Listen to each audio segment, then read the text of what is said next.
violenta, gente que vive num país violento, e às vezes a gente pensa assim, não, a violência está por toda parte, mas eu estou fora. Eu vivo numa cidade onde as pessoas furtam, elas roubam, mas eu mesmo sou um cara correto da igreja, né? Sou evangélico, sou cristão, então esse mandamento aí, pelo menos eu não descumpro. E na verdade o furto, ou o roubo, ele é o que? É você tomar algo que não é seu para o seu próprio benefício. É como você pegar algo que não pertence a você, não foi feito para você, não foi como é que eu posso falar? Não foi colocado para você à disposição, mas que você, querendo ou não, tomou e pronto. Que nem aquela galera que toma as casas, né, os terrenos, e diz que é deles. Uma crítica social. Então, toda vez que você pega algo que não é seu, que você toma e você se aposta daquilo, né, para o seu próprio benefício, aquilo é um furto, aquilo é um roubo. Então você pode pensar assim, não, mas eu nunca fiz isso. Você fez sim. Quem nunca namorou uma mulher que está casada hoje? Alguém? Você já namorou alguma menina que está casada com outro cara hoje? Ou vice-versa? Alguém? Pronto, você por um momento furtou algo de alguém que não era seu. Quem nunca defraudou uma mulher? Quem nunca defraudou um homem? O sentimento de outra pessoa? Quem nunca traiu um amigo? Alguém? Que isso? Quem nunca traiu a confiança de pessoas que acreditavam muito em você e colocavam toda a expectativa ali? Quem nunca?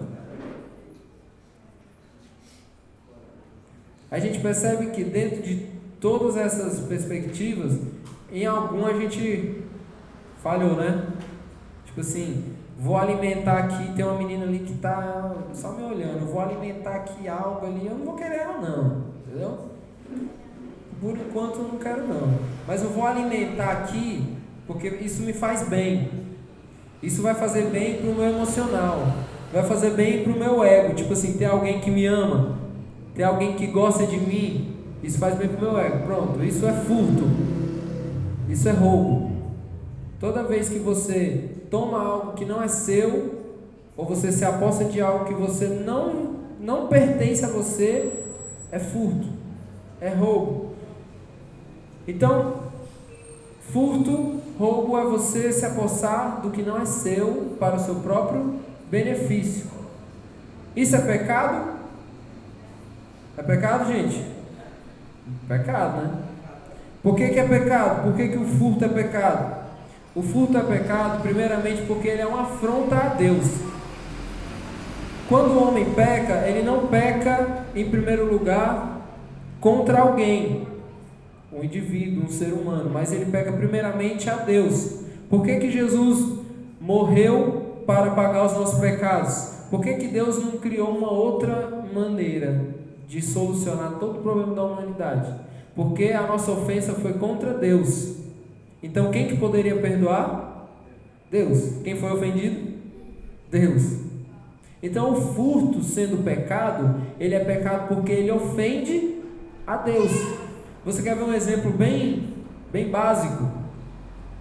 Deus criou Adão, colocou lá no jardim e falou assim: Adão, esse lugar aqui é para você cuidar.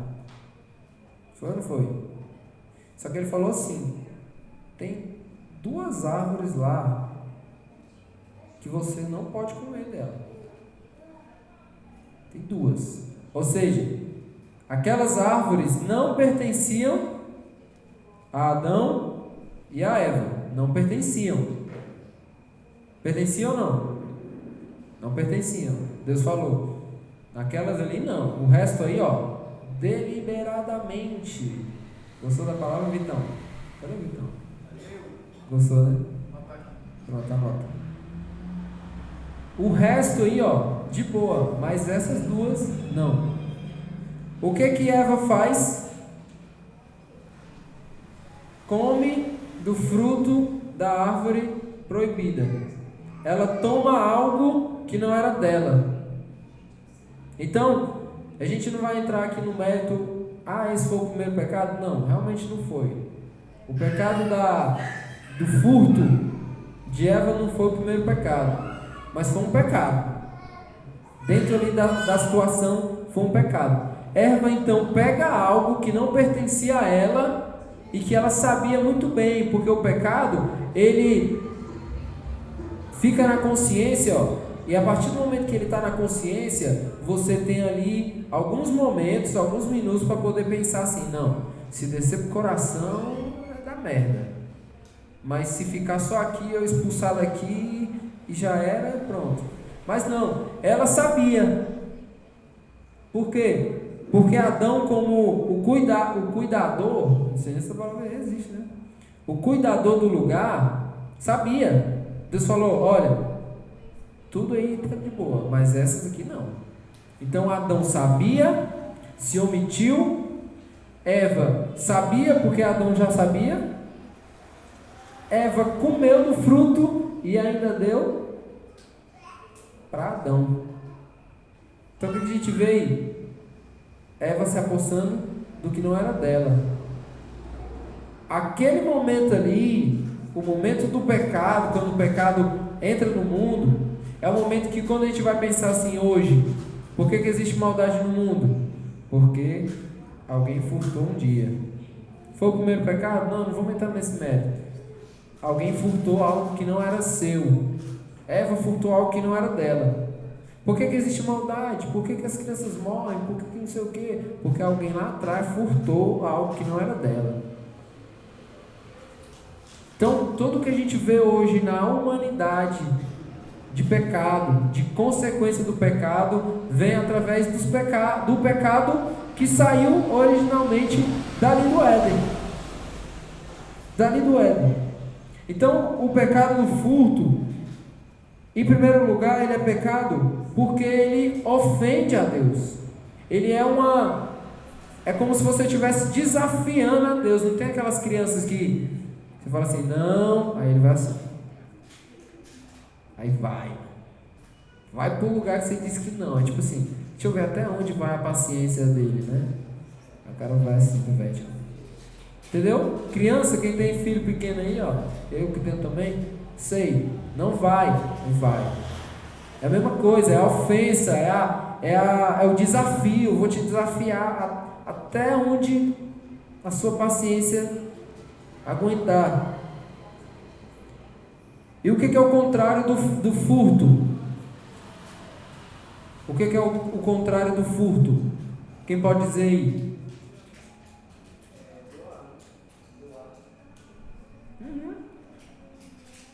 Bom, mas o contrário do fruto, o contrário do furto é o trabalho. E é muito interessante porque a gente precisa aprender a analisar as palavras, né? Tipo assim, o que é trabalho? Gostei muito da reflexão do Rubinho aqui há 2 cultos atrás, que ele falou sobre trabalho, e realmente a gente não tem a compreensão de trabalho como ela de fato é. Porque o que a gente pensa trabalho? É algo que eu faço para ganhar dinheiro. Eu faço algo e aí eu sou recompensado ali financeiramente por aquele algo que eu faço. Mas o trabalho, ele é tudo aquilo que você se empenha para realizar, né? A gente está lutando aí para tentar colocar na cabeça das pessoas que o pastor, ele trabalha, né, gente? Não, mas só prega. Que trabalho é esse? Só prega. Trabalho. Tudo que você dedica tempo, tudo que você se dedica ali e tal, se esforça, aquilo é trabalho. Então o trabalho, ele é o contrário do furto. Olha o que Paulo vai falar em Efésios, capítulo 4, versículo 28. Aquele que furtava, não furte mais. Antes, trabalhe, fazendo com as mãos o que é bom, para que tenha que repartir com o que tiver necessidade. Olha só que interessante o que Paulo está dizendo aqui. Aquele que furtava, aquele que ofendia a Deus, aquele que estava desafiando a Deus, assumindo algo que não era seu, não faça mais isso. Por quê? Porque na verdade a ideia de trabalho, se você for ver em toda a Escritura, toda vez que a Bíblia for falar de trabalho, ela não está dizendo que você tem que trabalhar para você ter coisas. Jamais. Nunca na Bíblia ela vai dizer: trabalhe para você construir uma grande casa, trabalhe para você comprar aquele carro do ano, trabalhe para você dar uma condição para sua família e que se dane o resto do mundo. Jamais a Bíblia vai falar isso. E o que Paulo está falando aqui? Qual que é a orientação de Paulo aqui? Antes, aquele que furtava, não furte mais. Antes, trabalhe, ou seja, se empenhe em algo, fazendo com as mãos o que é bom. O trabalho é algo que você faz que é bom. Por que é bom? Porque traz benefícios.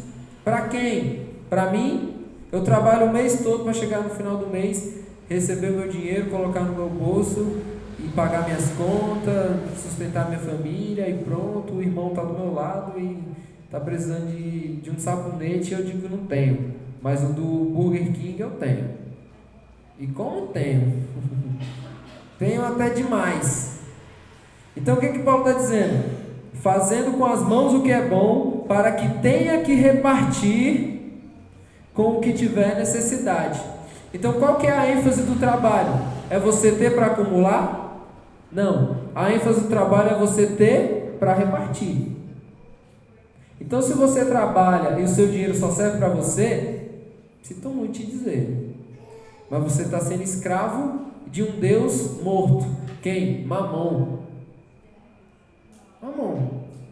Trabalha, passa perrengue, não consegue pagar as contas, ganha até bem, mas gasta todo o dinheiro e depois fica assim: meu Deus, o que está acontecendo? Olha o que está acontecendo, está retendo tudo.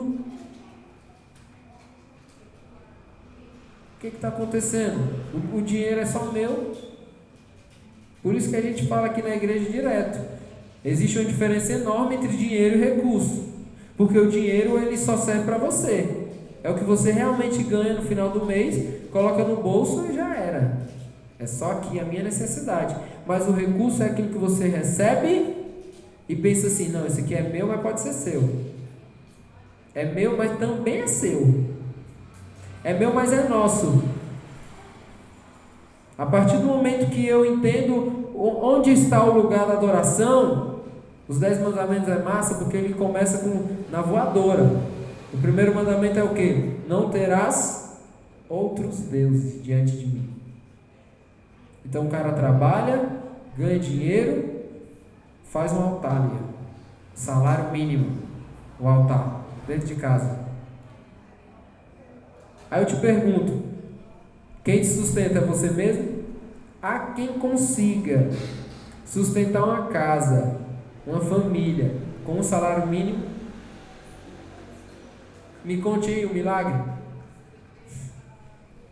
Me conte. Há quem consiga sustentar, pagar um aluguel, comprar comida para casa, pagar a escola, água, luz, internet, seja lá o que for, com R$900? Há quem consiga? Não. Então tem algo aí que não está nas suas mãos, algo que não está na sua capacidade de realizar. Porque se fosse através da nossa capacidade de realizar, era impossível. Há quem consiga ganhar um salário mínimo e ir no shopping? Há? Não há. Morando numa casa, com família, com todas as contas para pagar, não há. Então o que está ali? Qual que é a ênfase disso tudo aqui? Você não é o provedor da sua casa. O provedor da nossa casa é Deus. Por que nós passamos perrengue? Porque o nosso recurso é dinheiro. E o nosso altar de adoração está aqui, ó, no bolso, na carteira. A gente retém.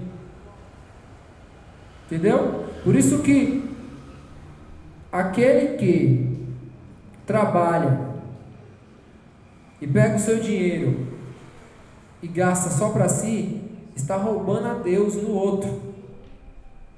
Porque a ênfase do trabalho não é se sustentar, é se sustentar e repartir com os outros. Mas se você só se sustenta, você está roubando de Deus no outro.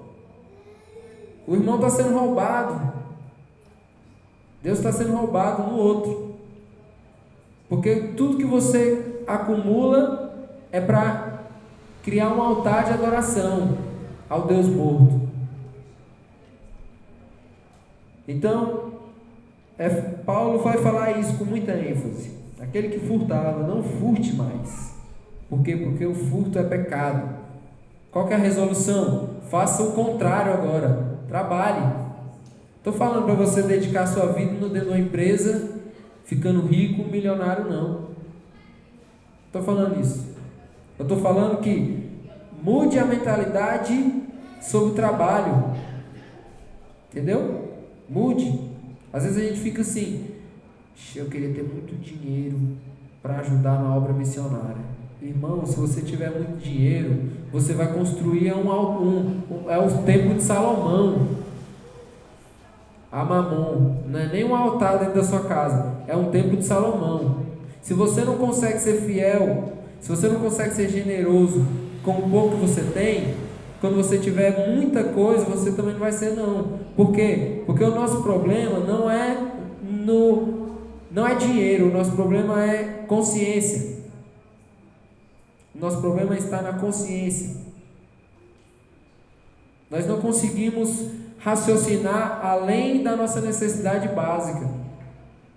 Eu gosto muito do texto de Jesus lá com a mulher samaritana. Jesus meio que dá um perdido assim nos discípulos, né? Os discípulos vão atrás de comprar comida, por quê? Porque os discípulos tinham dinheiro como dinheiro. Então, tem que comer, tem que comprar e tal. E Jesus, não, eu tenho uma missão.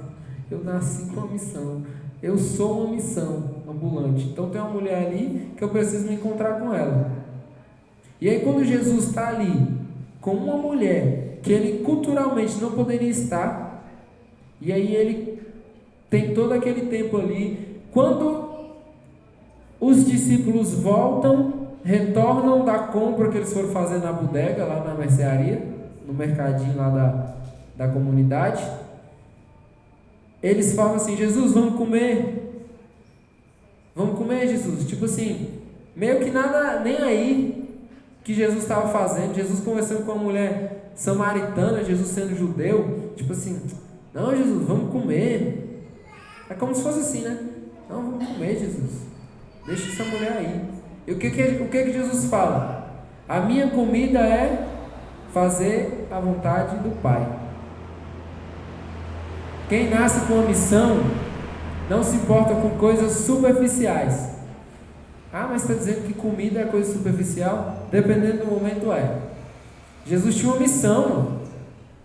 Jesus tinha uma missão. Jesus estava ali, não, peraí. É como se Jesus estivesse falando assim: agora eu não posso. Por quê? Porque eu estou em missão.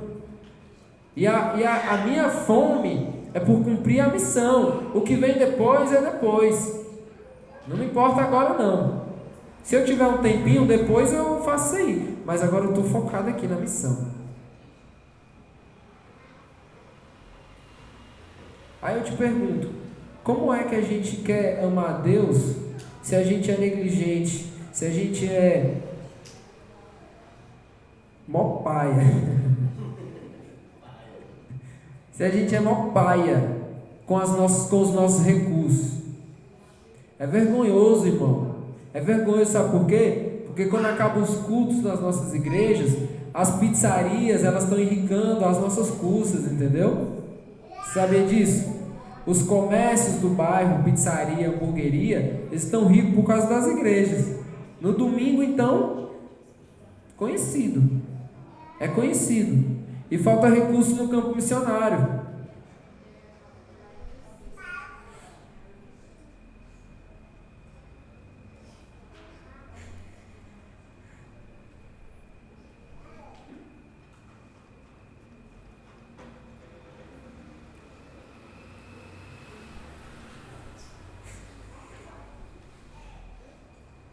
A nossa adoração, ela tem um alvo errado. Por que a gente consegue levantar muito dinheiro para comprar pizza?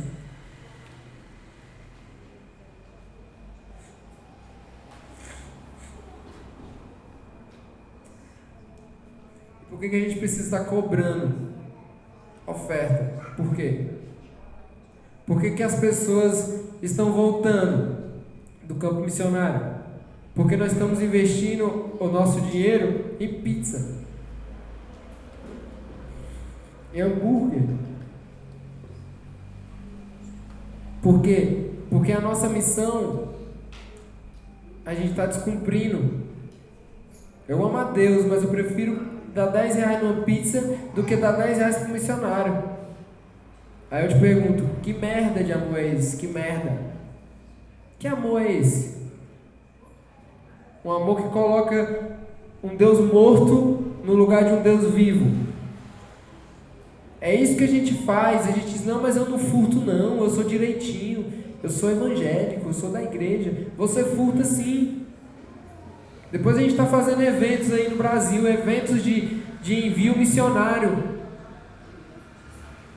Não, tem que enviar, mobilizar, levantar vários recursos, vários dinheiros. Historicamente, o Brasil é o país que mais devolve missionário. É o segundo país que mais envia, mas é o primeiro país que mais devolve. Por quê? Porque envio missionário não é dizer, vai, eu te abençoo, você tem as nossas bênçãos. É você adorar o Senhor, mexer no seu bolso. E quando o missionário retorna do campo porque ele não teve recurso, você o roubou. Você furtou. Por quê? Porque você trabalha para comer hambúrguer. Você trabalha para ter uma casa mais confortável do mundo. Mas quando os missionários vêm na nossa igreja, não, mas o tatame ali dá, mano, tá doido. Que isso? Não, na minha casa eu tenho um ar-condicionado, mas dormir no tatame, no calor, não mata ninguém. Tá entendendo? Onde que está o nível de adoração a Deus? Onde que está? Onde está o nível da nossa adoração a Deus? Mas aí quando a gente fala trabalho, o cara pensa assim, eu preciso trabalhar. Preciso. Por quê? Porque é uma motona. Estou olhando para a moto do Pacífico ali, que nem a dele. É porque eu olhei e lembrei, né? Eu queria uma motona, eu queria uma casona, eu queria um carrão e tal, e tal, e tal, e tal. Beleza, você pode ter tudo isso, desde que você tenha como repartir com seus irmãos. E é repartir o que você ganha, não é o resto do resto não. Não é pegar gotas do seu final ali do salário e não, agora eu vou dar uma oferta nisso pro irmão. Não é nada disso. Não é nada disso. É quando você consegue. Isso é foda. É quando você consegue pegar aquilo que te custa mesmo. Entendeu? É aquilo que te dói mesmo. E você consegue repartir. Você consegue compartilhar. Adoração requer renúncia, sacrifício. Não é pegar aquilo que você faz com. Não, 10 reais eu consigo, fácil. Mas e aquele lá que te custa? E aí? Porque é ali, é nisso. É nisso.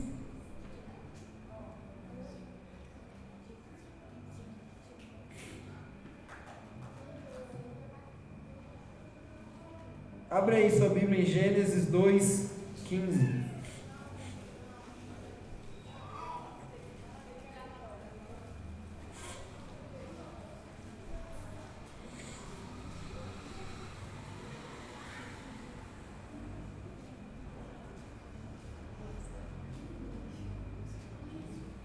Gênesis 2:15 fala o seguinte: o Senhor Deus tomou o homem e o colocou no jardim do Éden para o cultivar e o guardar. De novo, o Senhor Deus tomou o homem e o colocou no jardim do Éden para o cultivar e o guardar. O que a gente está lendo aqui? Deus criou Adão, colocou no jardim do Éden para cultivar e para guardar. Para que serve um cultivo? Por que nós cultivamos algo?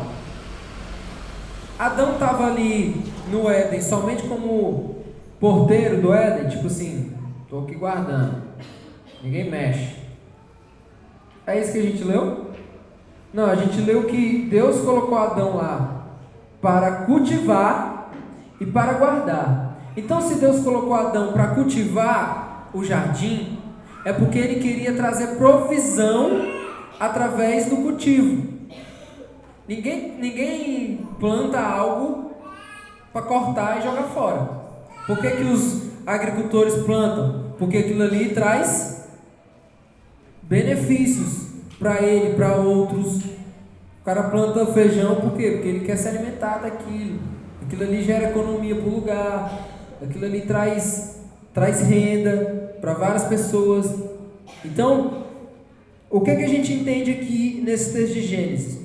O trabalho foi criado para que Deus se mostrasse provedor da vida. Deus, Ele é o provedor da vida. Deus colocou o homem lá, Adão, para ele cultivar, para ele fazer aquilo ali gerar frutos, frutificar, e não só guardar, não só espiar aquele lugar, mas para cultivar.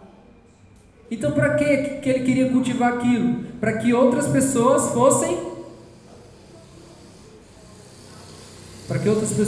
abençoadas através da provisão. Deus, Ele é o provedor da vida. Isso que a gente entende aqui. E quem trabalha cuida de alguém. Se você trabalha, eu não estou falando você que sai para um emprego todo dia de manhã, estou falando você que dedica a sua vida em algo. Dedique com a mentalidade que você precisa ter alguém ali, como adotar alguém, entendeu? Se você trabalha, você precisa entender que você precisa cuidar de alguém. Se você trabalha, você precisa entender que aquele que não trabalha, você é responsável por somar na vida dele. Ah, mas eu vou sustentar vagabundo agora, é? Bota o cara para trabalhar. A gente costuma sempre ver as realidades a partir daquele que está ali, aparentemente. A gente passa na rua, aí vê o cara lá, aí fala assim, um cara bem novinho, podendo trabalhar, mas fica aí pedindo dinheiro. A gente não fala assim? Mas quem é que para ouvir a história do cara? Quem é que para?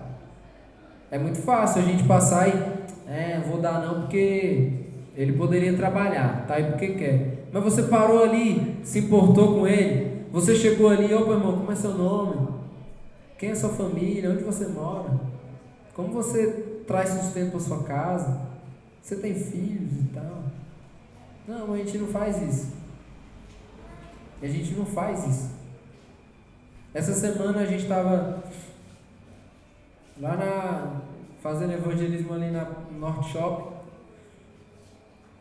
E aí tinha uma moça jovem, bem jovem assim, mais ou menos da idade da Ciane. E ela estava com 3 filhos assim, ó.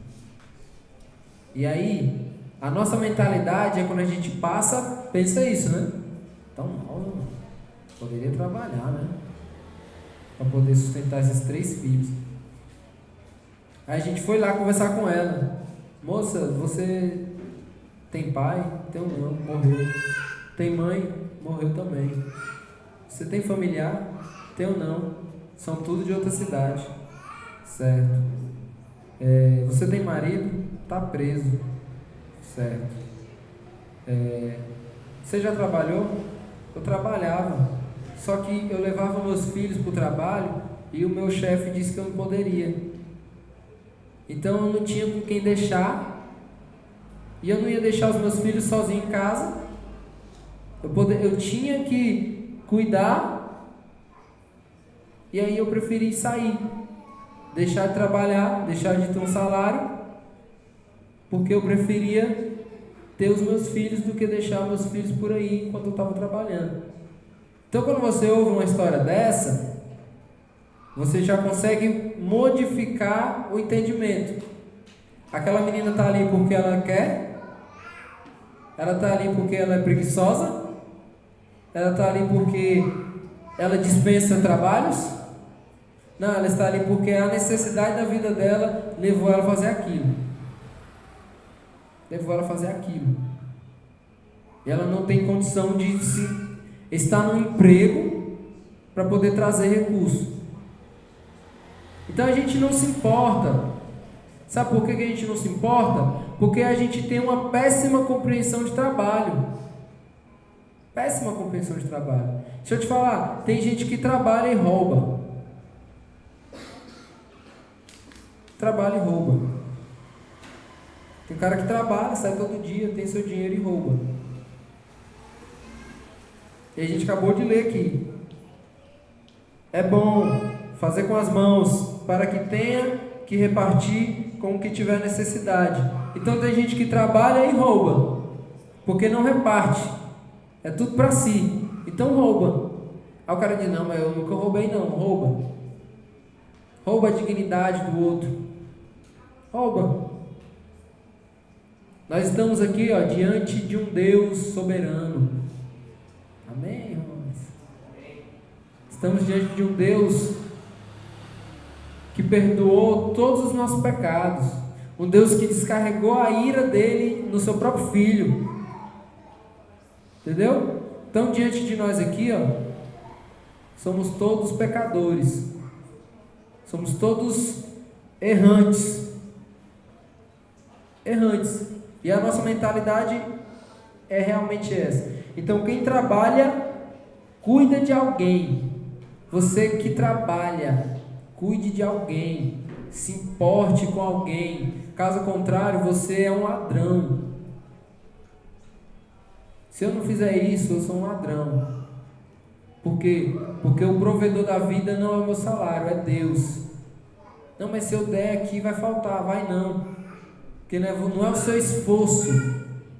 Não é puramente o seu esforço que traz sustento para a sua casa. Mas é a provisão de Deus. Observem as aves do céu. Lembra Jesus?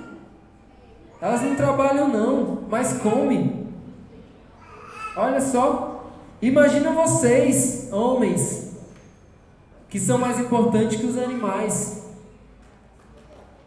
Deus falando da provisão, Jesus falando da provisão. Observe, não é o seu trabalho que faz com que você se alimente, mas é a provisão de Deus. Caso contrário, os irmãos aqui, tá tudo morto já de fome. É ou não é? Estávamos mortos de fome. Então é a provisão de Deus que faz com que a gente viva. Furto é pecado porque desprotege o vulnerável. O trabalho de Adão era cultivar e guardar. Isso servia para beneficiar outras pessoas, não era para ele mesmo. O furto também é pecado porque ele desqualifica o poder da nossa palavra. Agora eu quero que você abra em Atos capítulo 4, 34 e 35. E agora a gente vai entrar no sermão.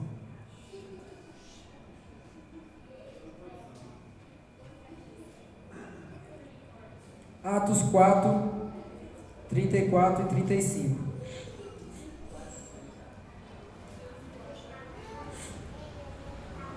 Todo mundo achou?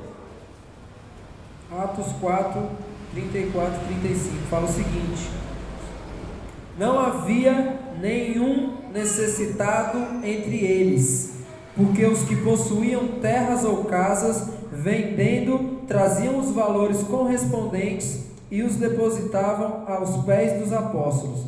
Então se distribuía a cada um conforme a sua necessidade. Olha que interessante que a gente acabou de ver. O relato aqui está dizendo que não existia ninguém que passasse necessidade.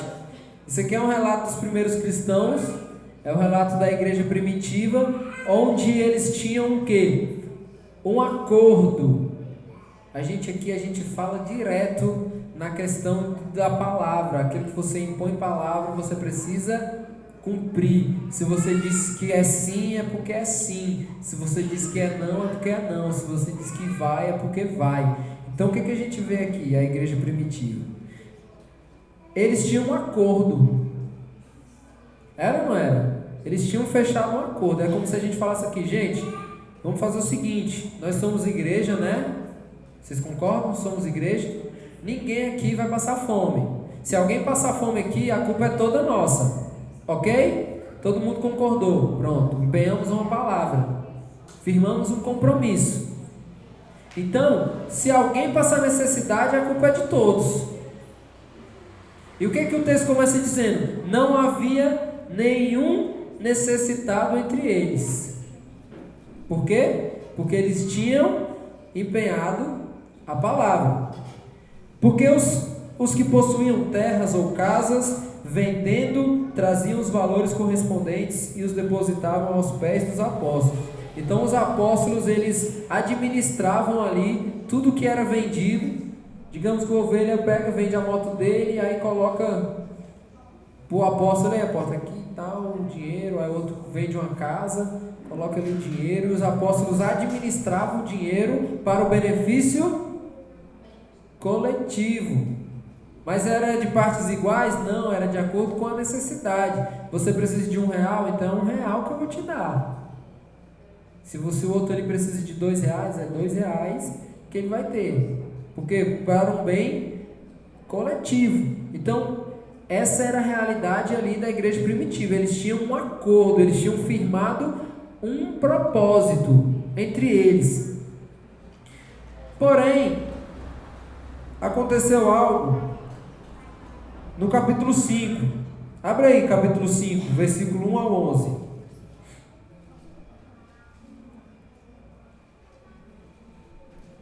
Capítulo 5 de Atos, do 1 ao 11, fala o seguinte: Entretanto, certo homem chamado Ananias, com sua mulher Safira, vendeu uma propriedade, mas reteve uma parte do dinheiro. E Safira estava ciente disso. Levando o restante, depositou aos pés dos apóstolos. Então Pedro disse: Ananias, por que você permitiu que Satanás enchesse o seu coração? Olha só a calma, a mansidão, o amor nas palavras do apóstolo.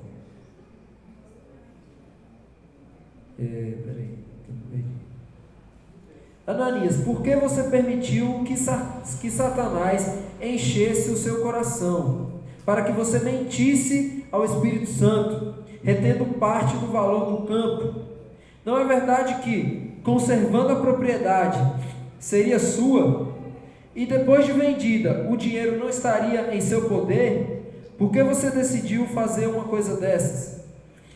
Você não mentiu para os homens, mas para Deus. Ouvindo essas palavras, Ananias caiu morto. Legal.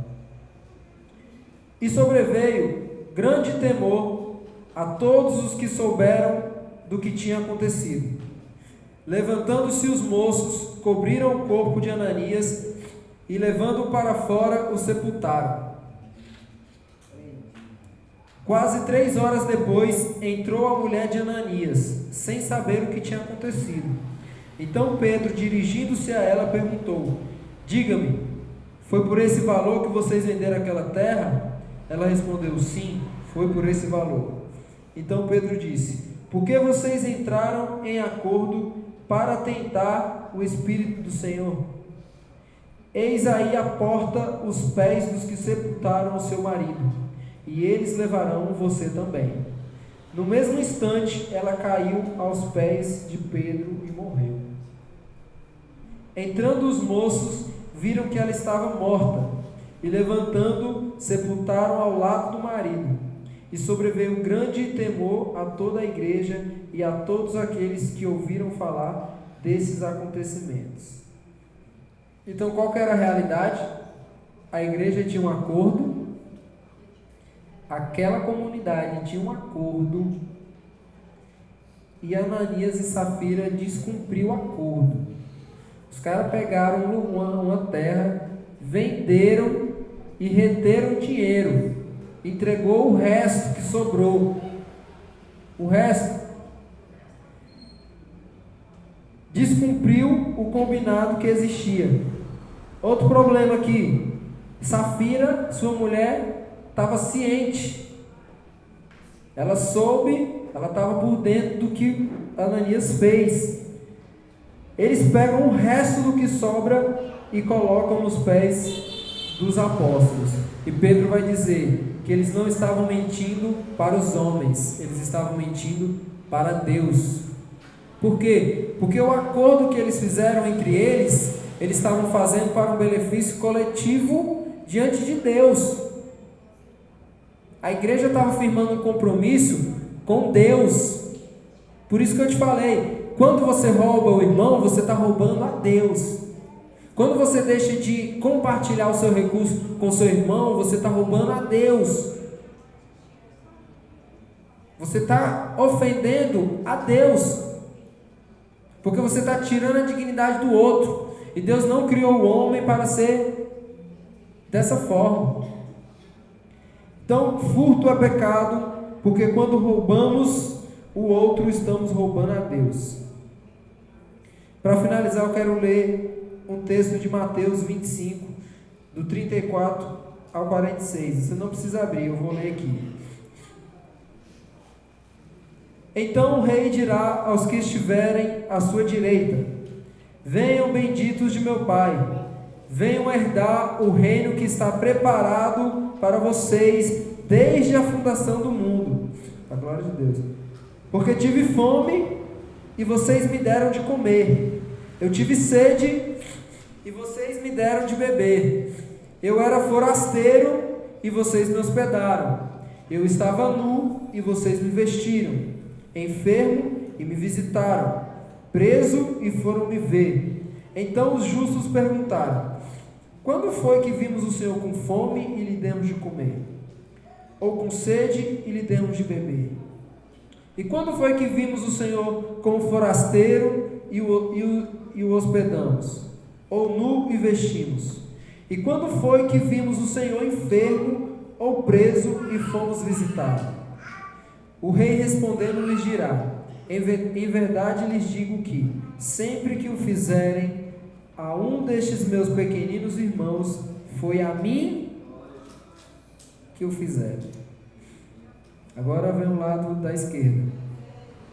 Então o rei dirá também aos que estiverem à sua esquerda: afastem-se de mim, malditos, para o fogo eterno, preparado para o diabo e seus anjos, porque tive fome e vocês não me deram de comer, tive sede e vocês não me deram de beber, sendo forasteiro, vocês não me hospedaram, estando nu, vocês não me vestiram, achando-me enfermo e preso, vocês não foram me ver. E eles lhes perguntaram: quando foi que vimos o Senhor com fome, com sede, forasteiro, nu, enfermo ou preso e não socorremos? Então o rei responderá: em verdade lhes digo que sempre que o deixaram de fazer a um destes mais pequeninos, foi a mim que o deixaram de fazer. E estes irão para o castigo eterno, porém os justos irão para a vida eterna. Conseguiu entender? Acho que a gente poderia chegar aqui e falar assim: irmãos, hoje nós vamos falar sobre não furtarás. Abra aí Mateus, capítulo 25, do 34 ao 36. Depois que você ler, você vai compreender o que é não furtar. O que é que Jesus está dizendo aqui? Toda vez que você alimentou alguém, toda vez que você deu algo para alguém, toda vez que você vestiu alguém, toda vez que você deu uma cama, hospedou na sua casa alguém, você fez isso a Deus. Porque a nossa vida, ela é envolvida no espírito da adoração. Isso aqui não é nada místico, não é nada... A nossa vida, ela é envolvida na adoração. Todas as nossas atitudes são atitudes de adoração a Deus. Então, se você dá algo para alguém, você está adorando a Deus.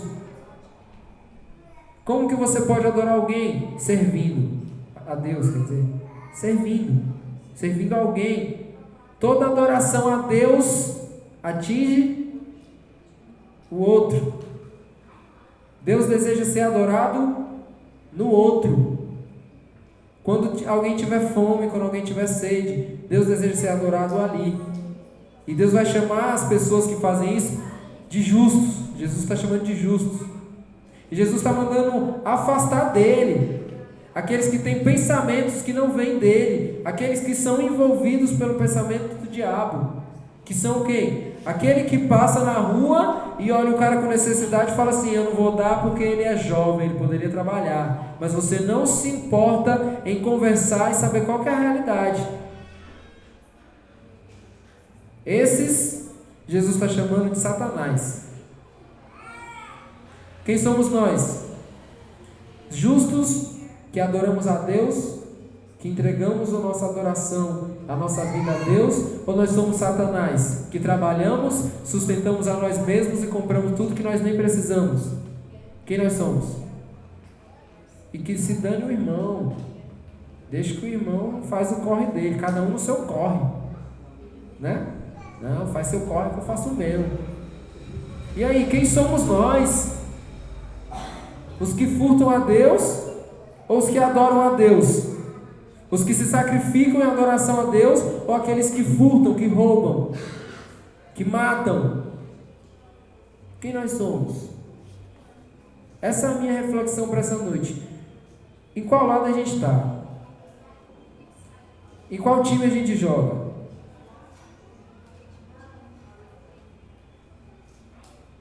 Baixe sua cabeça e vamos orar. Mas antes disso, faça a sua reflexão aí. De qual lado? De qual lado você está? Você está do lado dos justos ou do lado daqueles que pensam como Satanás? Qual lado?